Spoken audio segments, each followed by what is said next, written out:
You might find yourself in a situation where you need to fight off a bear one day. Hey bud, this is a how-to. While bears aren't wandering the woods looking for unwilling participants with whom to reenact the Revenant's most terrifying scene, these hulking omnivores aren't just a passive part of the scenery posing for your iPhone pics. Should you find yourself on the receiving end of a bear attack, you need to immediately do these things. Number 1, pray to your God. Your first order of business is trying to determine why the bear has decided to attack you. The animal's motive will inform your strategy for making it out alive. You need to quickly analyze the situation and act accordingly to increase your odds of survival. Broadly speaking, bears of any species, grizzly, black, brown, poo, will attack one for 2 reasons: protect their cubs or fill their hairy bellies. If the bear paws at the dirt, roars, and generally looks scary as hell, that's a strong sign the beast is actually giving you a warning to back up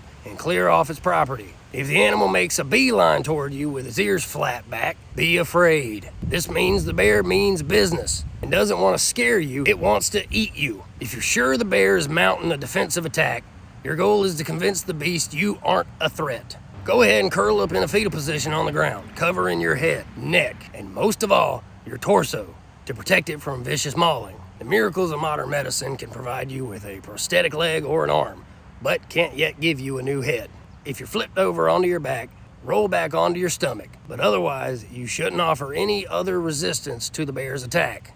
If all goes well, the beast will determine you aren't a threat to its cubs and will move on. Make sure the bear is completely out of sight before slowly moving to somewhere you can get help and or medical attention. On the other hand, there's only one way to deal with a bear that considers you its next meal: throwing some hands. Playing dead or passive is just going to make the bear's job of eating you easier. So instead, make yourself as scary as possible.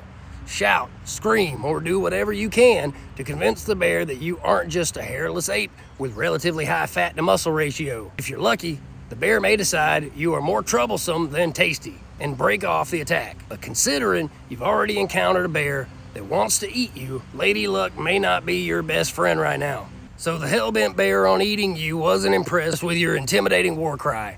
On one hand, that's a bummer. But on the other hand, let's just say it will be fortunate if you still have 2 hands at the end of this encounter. While you still do, use them to slap, punch, and claw in its eyes, nose, and most sensitive areas open to attack. Look, we're not going to sugarcoat it. A grizzly bear can break an adult human's neck with a single swipe of its paw. But if you end up driving the bear away in hand-to-hand combat, it's a pretty cool bar story.